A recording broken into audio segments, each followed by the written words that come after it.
할렐루야.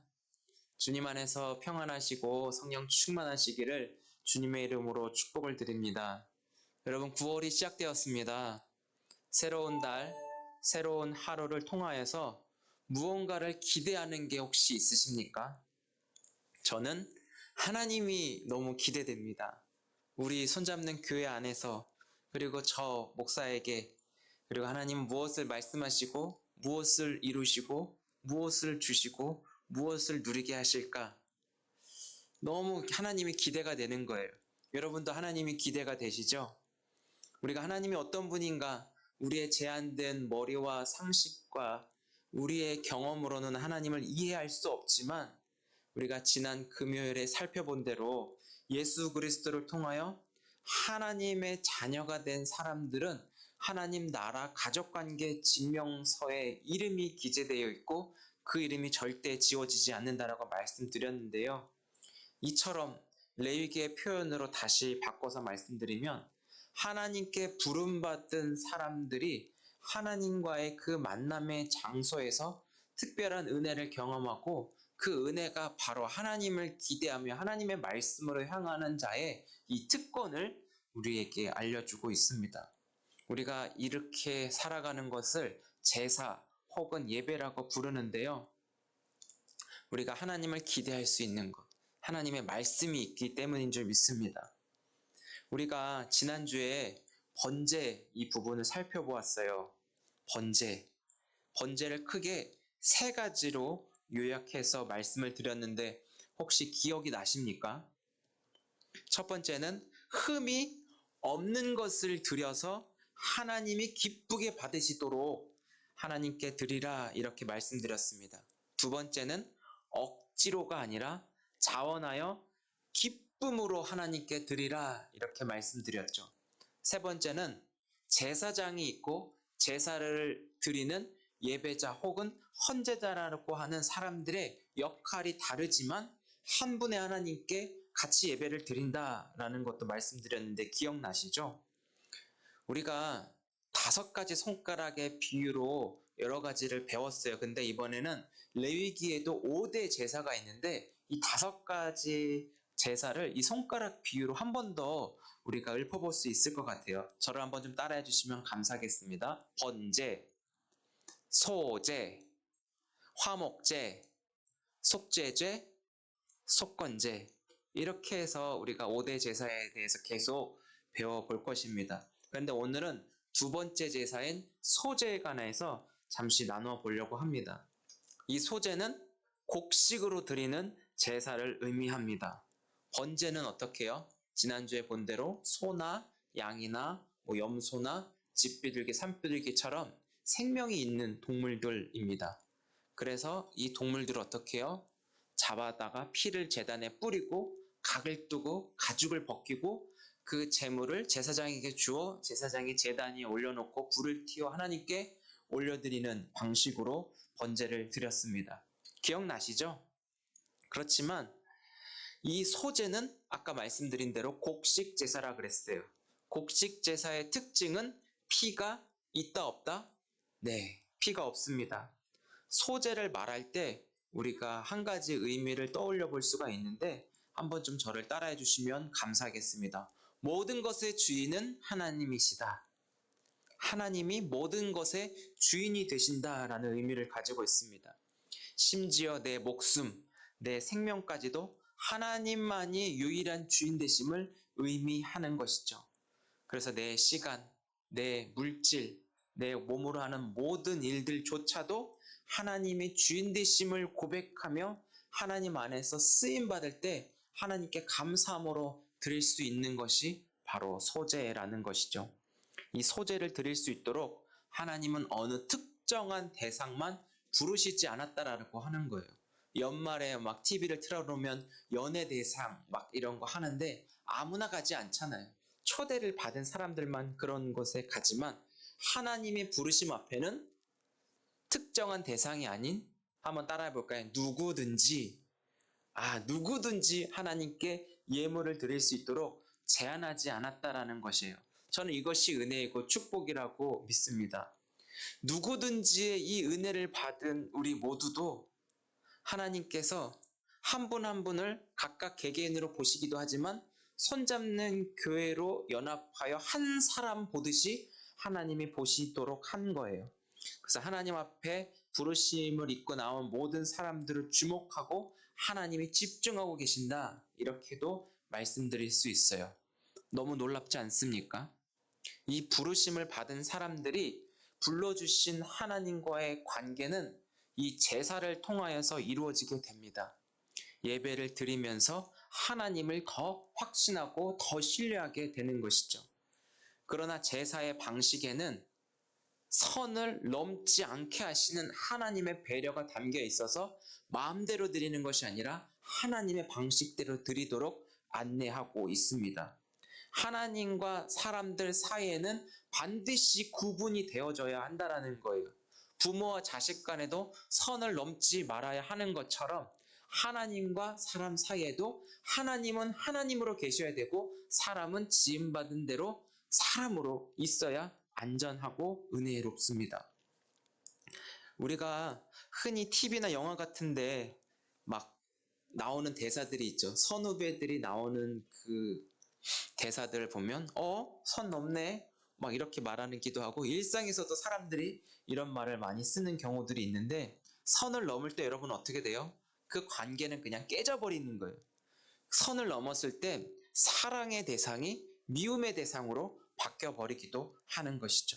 그래서 선을 절대 넘지 마시고 하나님은 하나님으로 높여드리고 그분의 뜻대로 우리가 같이 살아갈 수 있게 바랍니다. 왜요? 하나님은 유일하신 신이기 때문입니다. 그분의 방침대로 순종할 때 보호와 안전과 사랑과 기쁨과 감사와 즐거움을 누리며 평생 살아가는 자로 하나님이 사람을 지으셨기 때문이죠. 430년 동안 애굽의 노예에서 신음하던 이스라엘 백성들의 탄식을 하나님이 들으셨습니다. 그리고 하나님이 저들을 구원하셨습니다. 그리고 만남의 장소인 회막으로 부르셔서 나는 너희의 하나님이고 너희는 나의 백성이니 어떻게 해요? 거룩하게 살아가라라는 말씀을 받으며 살아가는 자가 되게 하신 거죠. 이런 사람들이 하나님께 부름받아 누구든지 소제를 드릴 수 있게 하신 거예요. 누구든지의 은혜를 받은 자가 하나님께 헌신하고 하나님께 가장 좋은 것을 구별하여 드리겠다고 하는 그런 다짐들이 우리 안에도 일어나야 해요. 소제를 드릴 때 곡식을 드리잖아요. 가장 좋은 것으로 구별하여 채소든 열매든 과일이든 뭐 이렇게 제물로 드리게 되는데요. 1절에 보면 고운 가루라는 말이 나옵니다. 밀가루라고 하더라고요. 이것은 유대인들의 주식입니다. 이 밀가루 중에도 가장 좋은 것은 누구에게? 하나님께 드려요. 하나님께 드립니다. 이 밀가루를 드릴 때 반드시 기름과 유향도 얹어서 드려라 이렇게 말하고 있습니다. 밀가루를 기름과 함께 반죽하는 것은 불에 태워 번제처럼 이 연기가 하나님께 드려지게 하는 것이죠. 잘 태워지게 하는 그 역할이 바로 기름의 역할입니다. 이 기름의 의미는 하나님께 구별된 것을 의미하는데요. 가루와 기름을 드린다라고 했을 때 고운 가루는 예배자가 가지고 있는 것의 최상의 것을 하나님께 드린다면 이 기름은 구별하여 특별히 구별해서 하나님께 드린다라는 것을 의미하고 있습니다. 여기에 유향을 더한다라는 것이에요. 유향은 올리브 기름과 특수한 나무에서 채취한 그 약재를 혼합하였습니다. 그래서 만들었어요. 특수하게 제작된 향료의 값이 굉장히 비싸기 때문에 가난한 사람들은 이것을 쉽게 사용할 수 없었습니다. 여기에 유향을 드린다라는 하는 것은 반죽된 밀가루에 유향을 뿌려 향기를 입히는 역할을 하고 있어요. 그리고 이 제물을 불에 태웠을 때 이 향유가 없으면, 유향이 없으면 안 좋은 냄새가 나고 타는 냄새가 불쾌할 수도 있다라는 것이죠. 그러나 유향을 입혀서 태워지면 이 향이 좋아서 하나님이 받으시기에 향기롭게 드려지기 위해서 사용이 된 것입니다. 그렇다면 오늘 우리가 이 소재에 적용해 본다면 우리의 이 예배도 가장 좋은 하나님께 내가 가지고 있는 최고의 것을 구별하여 드리는 것 아니겠습니까? 저는 이렇게 말씀드리고 싶어요. 최고의 하나님께 최고의 다시요. 최고의 하나님께 최고의 것을 드려 영광 올려드립니다. 오늘 9월의 첫날 드려지는 이 주일 예배도 하나님이 저와 여러분들을 불러주셨어요. 그리고 내가 가장 귀한 것이 있다면 어떠한 환경과 상황 속에서도 우리의 입술을 열어 감사할 수 있는 것, 감사의 표현을 할 수 있는 것, 감사의 고백을 할 수 있는 것이라 생각합니다. 그리고 하나님에 대한 전적인 믿음과 신뢰를 가지고 하나님 말씀대로 순종하며 살아보겠다라고 하는 마음의 다짐과 헌신이기도 합니다. 때로는 우리가 가장 귀한 것이 있다면 돈이겠죠. 이 돈에 우리의 마음, 의미를 담아서 하나님께 드리기도 해요. 나의 재능을 담고 은사와 달란트 하는 일들을 통해서 예배를 섬기고 교회가 세워지는 일에 사용이 되어지기도 합니다. 손잡는 교회가 개척하고 세워지는 과정 속에서 여러분 한 분 한 분이 이 자리에 앉아서 예배드리는 것 그 자체도 저는 소재라고 생각해요. 우리가 정말 한 분 한 분을 볼 때 교회에 가까이 하신 분들이 아니었을 텐데도 불구하고 이 자리에 나와 하나님의 부르심 앞에 또 아들이 목회자인 것을 보면서 함께 나아가는 이 여정 속에 엄청난 결단이 여러분들 안에 있다라는 것을 알기 때문입니다. 교회라는 것을 멀리 했지만 손잡는 교회가 세워지면서 예배하고 예배 이후에 서로 얼굴과 얼굴을 마주하며 식사하는 여러분들의 모습을 유심히 볼 때 얼굴에 웃음꽃이 피었고 더 서로가 가까워졌고 서로가 마음을 열어서 서로에게 대하는 그 자세와 태도가 너무 아름다움이 느껴지는 거예요. 아, 이것이 하나님 앞에 드려지는 소재이구나. 이 모습 자체를 하나님이 받으신다라는 것이죠. 왜냐하면 이 관계성을 두고 말씀드린다는 것, 서로가 서로에게 대하는 이 관계가 아름답다고 할 때 아마 반대적인 입장을 한번 생각해 볼게요. 신약 성경의 사도 바울에게 주님이 찾아오셨어요. 사도 바울이 예수님을 만나기 전에 사도 바울이 회심하기 직전 이때 사도 바울에게 이제 찾아오신 거죠. 찾아오면서 이제 변화가 일어나게 되는데요. 사도 바울에게 예수님은 왜 나를 핍박하느냐 이렇게 말씀해요. 그런데 바울은 어떻게 얘기하죠? 저 그런 적 없습니다. 사도 바울이 예수님을 만나기 전에 바리새인으로 예수 믿는 사람들을 싹 다 잡아버리고 죽이려고 했고 핍박하는 그 고통 제공자 아니었겠습니까? 예수님이 사도 바울에게 이렇게 얘기해요. 예수님 믿는 사람들에게 함부로 하고 핍박하고 죽이려고 하는 이 모든 것이 다 예수님 자신에게 행한 것이라고 얘기하고 있는 것이죠.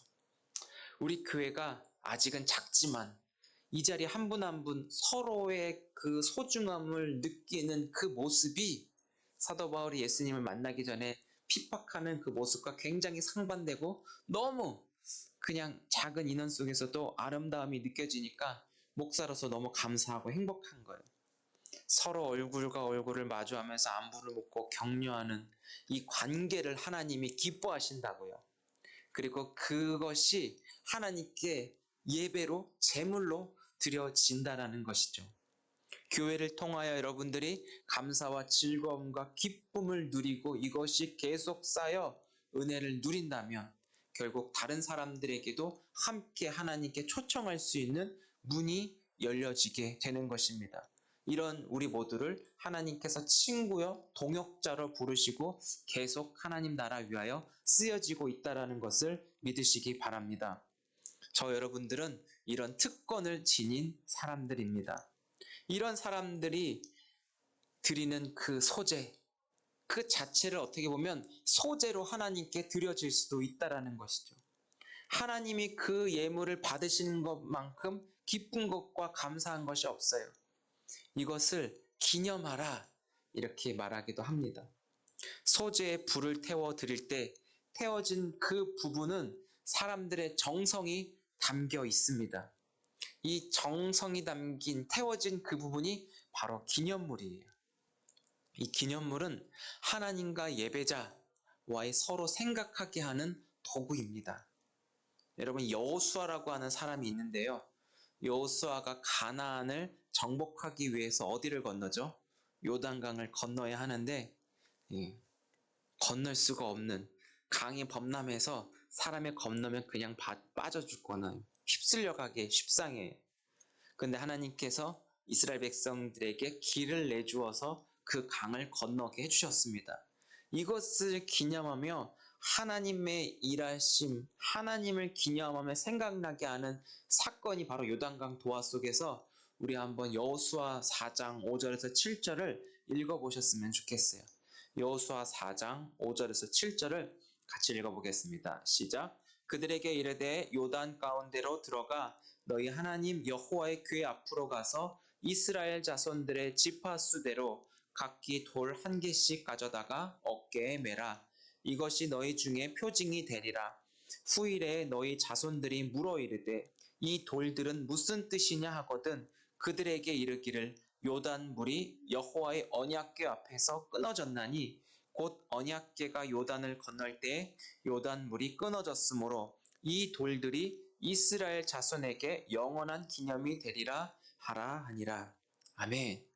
이처럼 예배를 드릴 때나 일상에서도 모든 순간순간은 다 하나님 앞에 예배 드리듯이 우리가 살아가는데 우리는 이 주일 예배 오늘 이 순간은 소중히 여겼으면 좋겠고 여호수아의 기념돌이 있는 것처럼 이 예배 시간에 소중한 기념품이 여러분 안에 장착이 되었으면 좋겠습니다. 이 예배를 그냥 왔다 그냥 돌아가지 않기를 주님의 이름으로 축복하고요. 반드시 오늘 이 예배를 통하여 기념이 될 만한 것이 손에 잡히든 눈에 보이든 마음에 새겨질 수 있어서 하나님과 나 사이에 오늘 내가 이런 은혜를 받았어 많은 사람들에게 같이 고백하는 그날이 속히 오기를 소망합니다. 오늘 예배를 드렸더니 내 마음에 변화가 생겼어. 더 예배가 드려지고 싶어. 더 하나님을 사랑하고 싶어. 더 목사를 아껴주고 싶어. 이런 변화들 기대합니다. 오늘 예배 가운데 하나님은 나에게 사랑한다고 말씀하셨어. 이런 나눔들이 우리 안에 풍성하게 나타나는 것. 이런 고백들. 전 이것이 소재라고 말씀드리고 싶습니다. 이것이 저에게는 기념될 만한 사건이기 때문입니다. 그래서 동영상 딱 찍고 페이스북에다 올리고 인스타에도 올리고 유튜브에도 올려서 우리 손잡는 교회의 기념이 될 만한 이 소재 예배를 하나님께 드렸습니다. 할렐루야. 이런 은혜가 반드시 있을 줄 믿습니다. 그래서 이 예배를 통해서 우리의 마음이 더 굳건해져야 돼요. 왜요? 사단은 예수님을 믿는 사람들이 예수님을 믿지 못하도록 하나님의 은혜 받지 못하도록 자꾸 우리의 마음을 흔들어요. 사탄은 어떻게든 하나님의 자녀로 우리 모두가 살아가지 못하도록 끊임없이 노력하고 연구해요. 그렇지만 그들은 포기하지 않지만 하나님도 포기하지 않으세요. 우리를. 사단 마귀보다 여러분 누가 더 세죠? 하나님이 더 세요. 하나님 말씀 앞에선 우주 만물도 굴복합니다. 예수님이 말씀으로 꾸짖으셨을 때 귀신들 대들지 못하고 찍소리 못하고 그냥 자기 갈 길 가요. 하물며 이 자리에 계신 하나님이 우리에게 자녀로 친구로 늘 함께 하시겠다고 약속하신 아버지로 하나님은 불러주셔서 새로운 관계를 허락하셨는데 이런 우리를 포기하실까요? 우리는 하나님을 멀리했던 그 죄를 끊어버리고 하나님을 아버지로 주인으로 친구로 영원히 함께할 하나님으로 받아들여 하나님과 함께하는 그곳을 천국의 백성이요 천국의 삶으로 살게 하신 이 은혜를 날마다 예배하며 누릴 수 있기를 주의 이름으로 축복합니다. 사랑하는 성도 여러분, 다음 주에 소재에 대해서 한 번 더 말씀을 살펴볼 거예요. 소재는 가장 귀한 것을 특별하게 구분하여 하나님께 드리는 것이라고 말씀드렸습니다. 그리고 이것을 하나님께 드렸을 때 기념 혹은 기억이 될 만한 하나님과의 추억을 꼭 만들어야 한다고 말씀드렸습니다. 그렇다면 나를 구원하신 하나님의 사랑과 그 은혜 앞에 나도 마음을 열겠습니다. 나도 하나님의 사랑을 받아들이고 하나님의 자녀로서 하나님의 위하여 살아가겠습니다. 이런 다짐과 헌신이 내 의지가 아닌 하나님의 도우심으로 가능한데 이것이 되어지면 오늘이 기념될 수 있고 소재로 하나님께 드릴 수 있는 것입니다. 특별히 우리가 실천적으로 이번 한 주 살아가면서 성경 요한복음을 소리내어서 읽으며 한 주간 살아갈 수 있기를 권면해 드립니다. 부탁드립니다. 그리고 이 설교 유튜브에 올라가니까 이 설교 말씀도 들으면서 우리의 마음의 변화를 통해 내가 하나님을 멀리했던 자가 더 하나님을 가까이 하고 싶고 더 하나님을 알고 싶은 이런 변화들이 일어나는 그 자체를 기념하면서 고백하고 나누며 하나님을 전하는, 하나님이 전해지면 누군가에게 그 하나님이 들어오게 돼요. 열린 마음 속에 하나님이 전하는 자로 살아가면 하나님은 듣는 이들 가운데 믿음이라고 하는 은혜를 주셔서 하나님과의 관계가 또 시작되게 하는 통로로 우리를 사용해 주실 것입니다. 이런 은혜들이 계속 전해지는 그 사건마다 우리는 하나님 앞에 예배하고 하나님께 소재로 드려질 수 있게 되는 것이죠. 하나님이 나를 만나주시고 내가 주님을 위해 살고 싶은 행동들, 너무 아름답지 않습니까? 이때 가장 귀한 것은 여러분이 정하셔서 하나님께 드리는 습관도 우리가 가져볼 수 있기 바랍니다. 하나님은 가장 귀한 아들 예수 그리스도를 우리에게 주셨어요. 그분으로 인해 우리는 영원히 죽지 않고 영원한 생명을 지니고 살아가는 자가 되게 하셨습니다. 그분으로 인하여 우리 또 하나님을 아버지라고 고백할 수 있는 자격을 얻게 되었습니다. 하나님은 예수님을 통하여 우리에게 다 주셨는데 우리는 고작 하나님께 드리는 것이 아까워하면 되겠습니까? 하나님은 우리의 물건, 우리가 가진 것을 필요로 하기보다는 우리 한 사람 한 사람이 마음 열어 고백하고 하나님을 사랑하는 그 관계를 하나님이 원하신다라는 것을 꼭 기억해 주시기 바랍니다. 하나님께 더 가까이 나아가고 하나님을 더 인정하고 싶고 하나님을 더 전하고 싶고 주변의 고통과 괴로움과 신음 속에 있는 사람들에게 하나님의 구원이 이르게 하는 그 일들이 우리가 예배자로 살아가면서 하나님이 우리를 들어 사용해 주셨으면 좋겠습니다. 나만 은혜 받고 나만 잘 먹고 잘 사는 것이 아니라 지금도 저 길거리에 수많은 사람들이 원래 저들은 다 하나님의 사람들이었잖아요. 저들도 하나님이 지으셨잖아요. 그런데 저들이 하나님을 떠나고 하나님을 받아들이지 않고 자기가 하나님인 것처럼 살아가다 보니까 악하고 위험한 사람들이 되었지만 저들도 하나님이 필요한 거예요. 내가 하나님의 사랑으로 구원받아 하나님께 온전한 예배를 드리며 거룩하신 하나님 앞에 서는 것처럼 이런 우리를 통하여 이 땅에 하나님 나라가 이르도록 하나님 말씀이 계속 선포되어지고 그 말씀에 순종하여 하나님 나라를 드러나게 하는 그 일에 저들이 하나님의 필요성을 받아들이게 되는 그 일들을 우리가 이 땅 가운데 계속 해 나가야 합니다. 사랑하는 성도 여러분, 지금 우리 손잡는 교회에서 소재를 드리라고 할 때 밀가루를 받쳐서 실제로 드리는 것이 아니에요. 당시 사람들에게는 그 밀가루가 주식이었지만 그리고 그들에게 그것이 가장 귀한 것으로 하나님께 드렸지만 우리는 밀가루 가지고 있고 밀가루를 소중히 여기지 않아요. 부탁드리는 것은 하나님에 대하여 우리가 가장 귀한 것이 무엇인가를 분별하고 깨달아 알 수 있도록 성경을 소리내어 읽고 그 성경 속의 소재를 발견하여 또 드릴 수 있기 바랍니다. 아까 요한복음을 읽으라고 한 것처럼 성경을 좀 읽어주십시오. 그 속에서 하나님의 마음을 받으시고 하나님의 마음이 내 마음으로 새겨지도록 우리는 계속 기도하며 우리의 일상 속에 하나님을 원하는 그런 일들로 살아갈 수 있기를 축복합니다. 그리고 하나님과 여기에 있는 사람들과 관계를 통해서 너로 인해 내가 기뻐, 너로 인해 내가 감사해 이런 고백과 표현할 수 있는 힘이 길러져서 주님으로 하나 됐음을 선포하고 축복하며 우리 공동체 하나됨으로 인해서 감사할 수 있었으면 좋겠습니다. 하나하나 변화되어지는 이 일들이 우리 손잡는 교회 안에서 기념되어 하나님을 생각하고 하나님께 감사와 하나님 주신 기쁨이 샘솟아 살아가는 손잡는 교회 모든 가족 가족들의 한 주간의 삶이 되어지기를 주님의 이름으로 축복합니다.